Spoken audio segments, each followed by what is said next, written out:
Question 1 देखते हैं. What is given in the question 1? S is a set.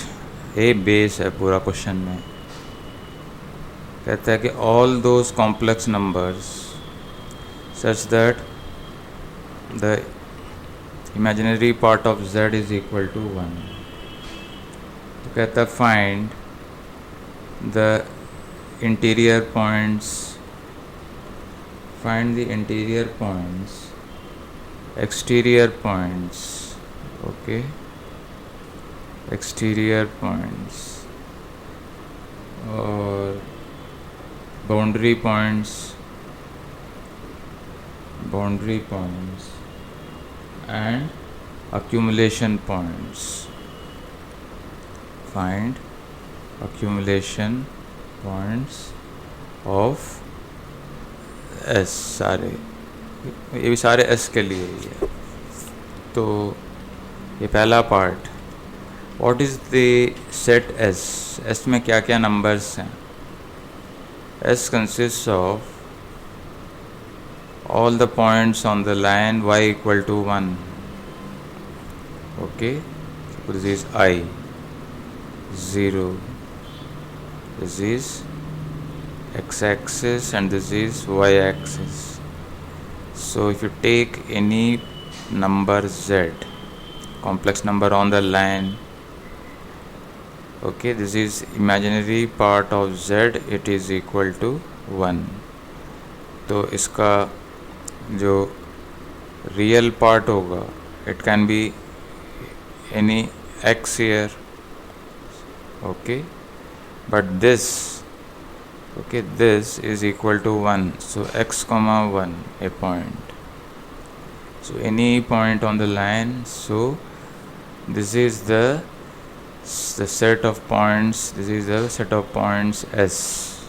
S is this whole line like this, okay, this is the line. अब interior points, इसके अंदर कोई interior है नहीं, okay, interior points, no interior point, no interior point. क्यों? क्योंकि इसके पास कोई भी पॉइंट लोगे ऑन द सेट S, तो इसके पास if you take any open disc around this point, कुछ तो बाहर जा रहे हैं, okay. So interior set of points of interior is empty set. और क्या पूछा है? एक्सटीरियर, इसके बाहर जो भी हैं वो सारे एक्सटीरियर पॉइंट्स हैं. Exterior points are C minus S. You take any point here, so you can always make a neighborhood here जो which does not intersect the S. So therefore ये वाली पॉइंट एक्सटीरियर है. सो ये सारे points C से S से बाहर जो भी हैं वो सारे पॉइंट्स एक्सटीरियर हैं. बाउंड्री पॉइंट्स क्या हैं? वही बाउंड्री पॉइंट्स यही हैं. Boundary points, set of boundary points, okay. S के पॉइंट सारे ही बाउंड्री पॉइंट्स ही हैं, ओके. इट इंटरसेक्ट्स, कोई भी पॉइंट लोगे तो कुछ पॉइंट वो एस को भी इंटरसेक्ट करता है, कुछ बाहर को भी करता है, ओके. बोथ जो होता है, जो इंटीरियर और एक्सटीरियर पॉइंट, उसी को बाउंड्री पॉइंट कहते हैं, set S itself. Accumulation points क्या क्या होंगे? एस खुद ही है, okay. accumulation points, the points on the set itself are all accumulation points. So इसका मतलब है कि ये इसके क्या पूछा है इसके बाद पूछा है कि S ओपन है कि नहीं है, क्लोज्ड है कि नहीं है. S ओपन नहीं है, okay. S is not an open set, okay. और क्लोज्ड है कि नहीं है? S is closed, S is closed because C minus S is open set, okay. Complement में कोई पॉइंट लोगे तो ये ओपन है. D भी है डोमेन, ओके. पार्ट 2 चलते हैं, question part 2. D is a domain on the set of complex numbers. Function f is defined on the set D to S. okay, such that f is analytic everywhere. Okay, given function f is analytic everywhere in D, analytic everywhere in D, analytic everywhere in D. Show करो, show f is constant, show f is constant in D. तो ये कैसे करें?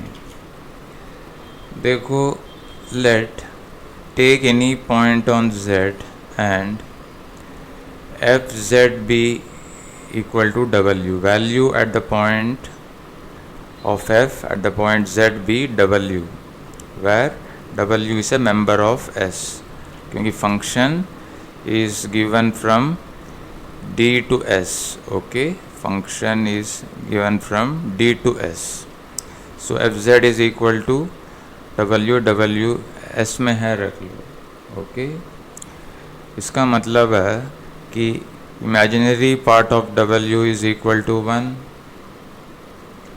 or you can say imaginary part of fz is equal to 1.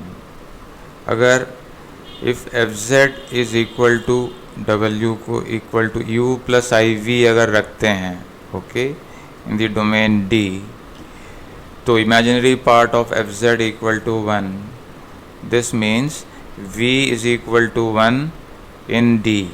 Okay, v is equal to 1 in the domain D.